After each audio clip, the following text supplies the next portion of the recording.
Assalamualaikum warahmatullahi wabarakatuh.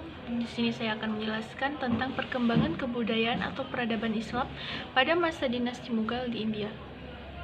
Oleh saya sendiri, Alfi Husna, Prodi PKMI Unit 2 semester 6. Mata kuliah pembelajaran SKI, MI atau SD.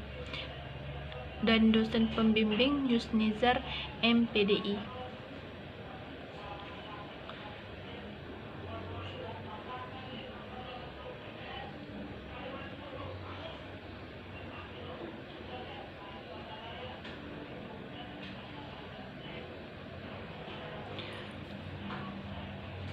Nah, pada poin A, aspek kajian produk seni. Jadi begitu banyak peninggalan bersejarah yang didirikan dinasti Mughal selain Taj Mahal. Sebut saja istana atau kota Fatehpur Sikri. Bangunan bersejarah bercorak Hindu dan Islam. Ini dibangun Akbar pada 1569 Masehi. Bangunan ini didirikan untuk mengenang seorang sufi dan wali Allah bernama Hazrat Salim Christi. Di kota ini pula terdapat sebuah masjid agung dan bulan darwaza atau pintu tinggi yang dikenal sangat indah.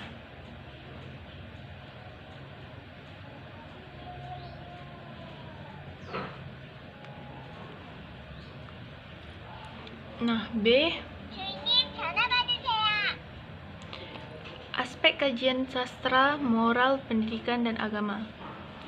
Poin pertama, aspek kajian sastra. Perkembangan seni sastra dan kepenyairan telah dimulai pada masa Sultan Akbar, karena banyaknya para penyair yang diundang untuk datang ke istana.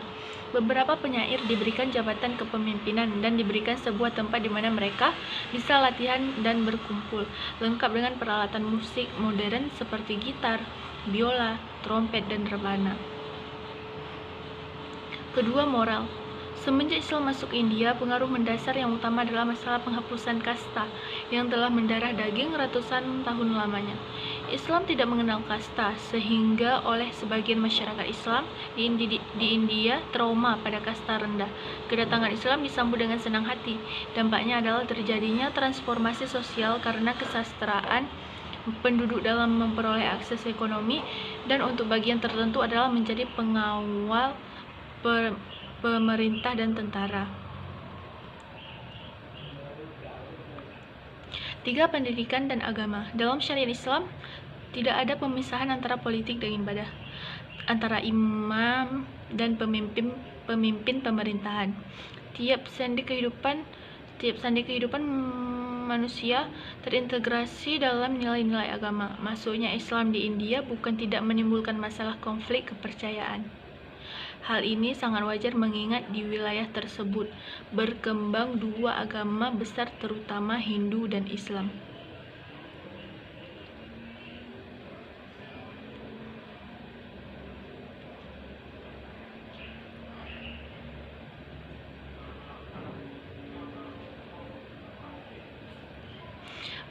Nah, pada abad 17, dalam bidang ilmu kedokteran juga muncul seorang ahli yang membukukan pemikirannya dengan judul Karya Kedokteran Darah Suku.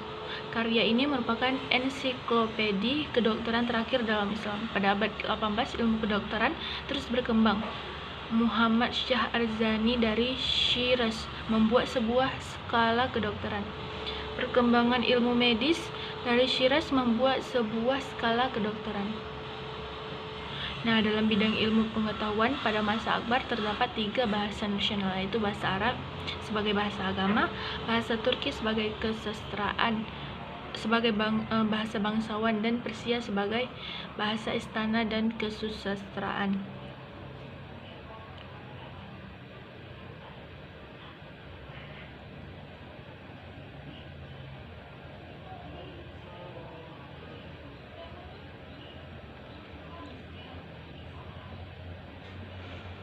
Nah, kesimpulan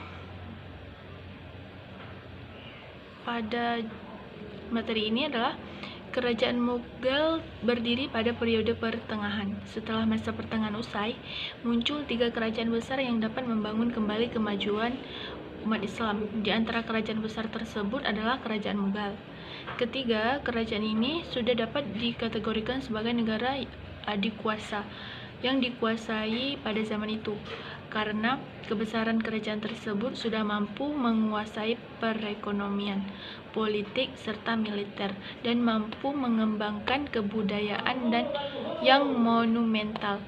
Mughal berlangsung dari tahun 1526 Masehi atau era dinasti Babur sampai sekitar tahun 1707 Masehi atau dinasti Aurangzeb. Demikian makmur dan kayanya para maharaja ini, bisa dikatakan bahwa antara abad ke-16 sampai abad ke-17 India mengontrol sekitar seperempat ekonomi global. Duta Besar Inggris pada tahun 1616 Masehi, Sir Thomas